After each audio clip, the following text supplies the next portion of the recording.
Cosmic Inspector's Log, Case 08, Status Closed. The sheriff's message ran one sentence.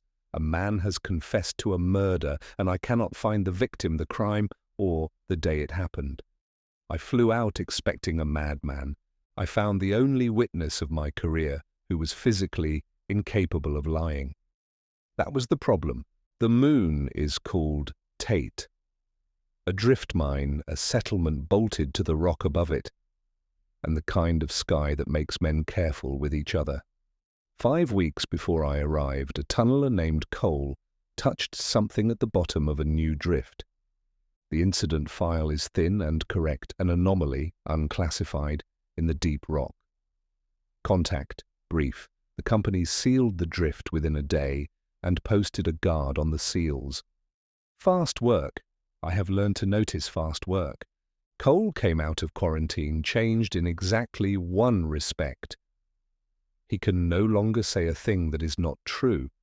The medics tested it every way medicine allows. A deliberate lie, any lie, the color of his own suit, triggers a seizure of the speech apparatus, involuntary, organic, measurable. Machines confirmed it. Machines do not take suggestions. For a month, the settlement treated him as a curiosity, a man you could not play cards with, a man whose compliments meant something. Then he walked into the sheriff's office, put his helmet on the desk, and confessed to killing a man named Daniel Morrow. There is no Daniel Morrow. Not on Tayt, not in the sector registry, not anywhere the sector registry reaches. No records, no body, no one who remembers him. The sheriff could neither file the confession nor ignore it. So he sent one sentence, and they sent me. The company had a position ready before I had a question ready. Certify the witness as delusional. Close the file. Keep the seals. Their site agent offered me the certificate and a very good pen. I have learned to price pens like that. I met Cole in the infirmary because by then the infirmary was where he lived. The seizures were no longer waiting for lies. They came on their own now, closer together every day like contractions. The medics gave him a week. I ran my own verification because I sign nothing I have not tested. I asked him to tell me the coffee was good. Coffee was not good. He got as far as the first word. I waited out the seizure, apologized, and did not ask for another demonstration. Understand the shape of the machine before we go further. The seizures do not punish false words. The medics charted it. They punish the distance between what the man carries and what stands acknowledged. Words are simply the fastest way to close that distance. When the settlement refused his confession, the distance stayed open. Silence for Cole counts as lying. A man was dying of an unaccepted truth. I have carried lighter case files. I took the confession myself, verbatim, into this recorder. A cave-in, dust and dead lamps, a collapsed pillar, a pocket of space behind it, a red section marker half buried at the mouth, a man down, and Cole, his word, leaving. And one sentence I underlined and set aside. I hit him when he said I did not exist. Now the detail that made the sheriff's spine cold, and mine after his. Everything in Cole's account matches a real place. The old section, 2 levels up. A cave-in happened there 2 years ago, documented, nobody hurt. The section was sealed the same day. The entry log since is a blank page. The seals have never been broken. Cole worked that cave-in. That much is on record. His crew, his shift, everyone out and counted. But the pocket behind the collapsed pillar was never entered. Not that day, not since. It was sealed with the rest. And Cole describes its interior the way you describe a room you have stood in. Before the tunnel, the people. 4 lines needed cutting, and I cut them in order. The medic, the only person who spoke with Cole through the quarantine glass, and therefore the only candidate for having fed him a story. Her boot has never been in the old section. The logs are absolute about it, and the seizure is organic. You can plant a tail in a man, you cannot plant a reflex in his throat. She fell away. Cole himself. A condition can be real and a story still false, an honest instrument playing a corrupted file. For that, I had the pocket. The pocket would testify one way or the other. The company's site agent. His speed with the seals still smelled, but his motive was the ordinary corporate one. An unclassified anomaly is a liability, and a liability wants a lid. Wanting a lid is not a crime. I priced his pen and moved on. I would owe him one more thought before the end. I did not know it yet. And the foreman, whose shift it was 2 years ago, and whose old file a murder confession would reopen. Motive enough to want Cole ruled mad. He sat across from me, turned his cap in his hands and reopened it himself. We were 8, he said. That day, in the dust, I counted 9, twice, then 8 again, and 8 it stayed. I never filed it. You do not file a feeling. I told him that from now on my watch, he files the feelings. He looked lighter when he left. A hypothesis is not a finding. I do not file guesses, so I did the only experiment the case allowed. I broke a 2-year seal in front of witnesses and I walked into the old section with Cole's confession in my hand, not as evidence, as a map. Step 1, the physical layout, the collapsed pillar where he put it, the fallen beam at the angle he gave, the red section marker half buried at the mouth of the pocket, exactly half. A drill standing against the wall with 2 years of dust furred along the handle, and on the rock his own dried blood where he struck his head. Step 2, the paradox. On that exact same rock, my scanners picked up a second blood stain and impact damage from a heavy mining tool. Someone else was in that room and was struck.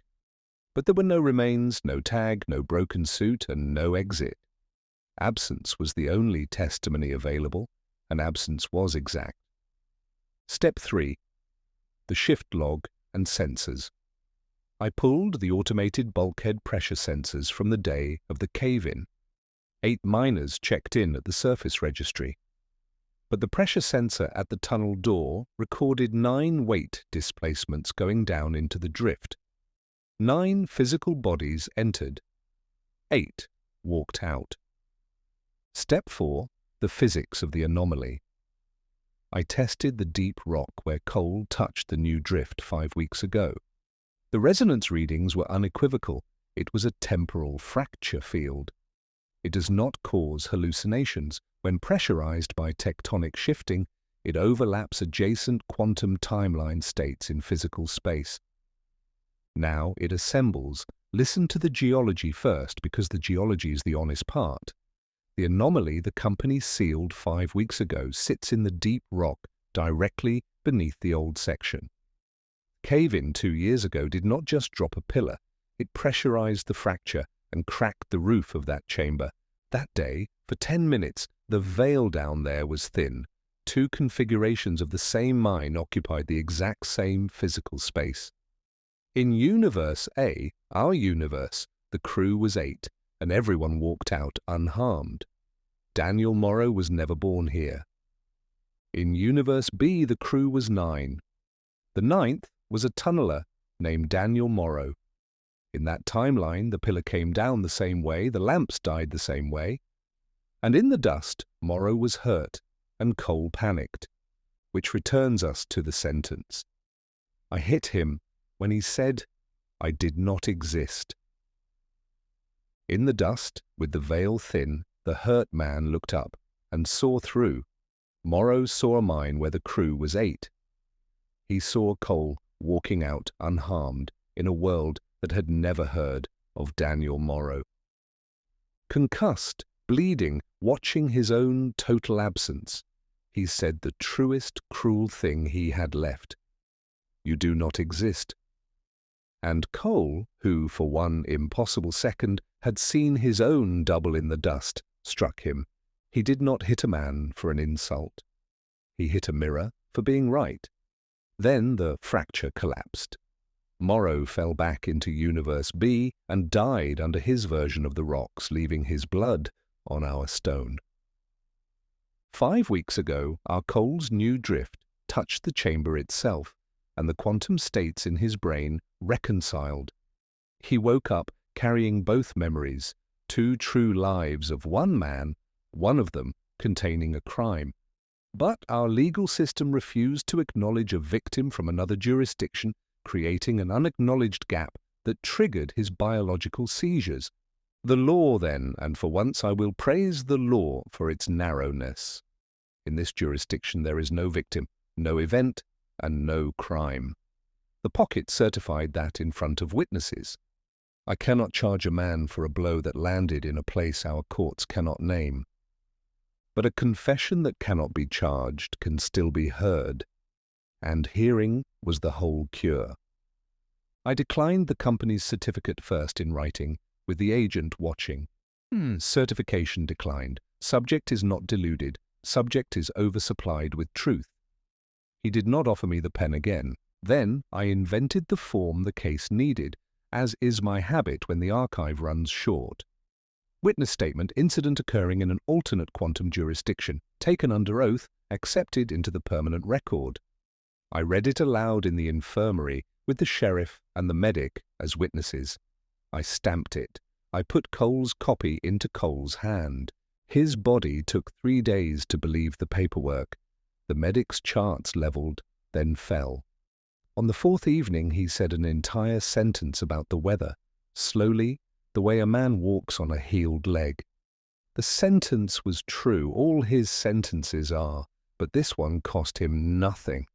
Before I left he asked me what he was supposed to do with the memory now, a crime he committed in a life that was also his, against a man this world cannot mourn. I told him to carry it the way the record now carries it, as testimony, not as sentence. He has moved to surface work. He says, and he cannot say otherwise, that he has no quarrel with the deep. He simply prefers a floor with one configuration under it. The anomaly stays sealed. The company never let me examine it, and their lawyers were within their rights, and I want that sentence on the record next to this one. I signed the new seals on the old section myself. Some doors I prefer to owe to nobody. One more thing for the archive, because an archive should hold what a case cannot. Before departure, I had requisitioned the mine's automated payroll log from 2 years ago. Routine. The company handed it over on my way to the shuttle, which is when companies hand things over. One entry, a temporary tunneler dismissed for absenteeism, shifts worked and paid for 3 days, then gone. Name, D. Morrow. Date of dismissal, 1 day before the incident, at the bottom of the new drift. I checked the registry again from orbit. No birth record, no school record, no face on file. 3 days of honest shifts during the anomaly leak, worked and paid, and a dismissal for missing the 4th when his universe pulled him back. A man can be absent from an entire universe, it turns out, and still be fired for absenteeism. I have kept my copy of that list where the company does not file things. If the crack under the old section closed, somebody should tell the paperwork. Case 08, closed. The crew of our section stands at 8. On the day it mattered, a good foreman counted 9. End of recording.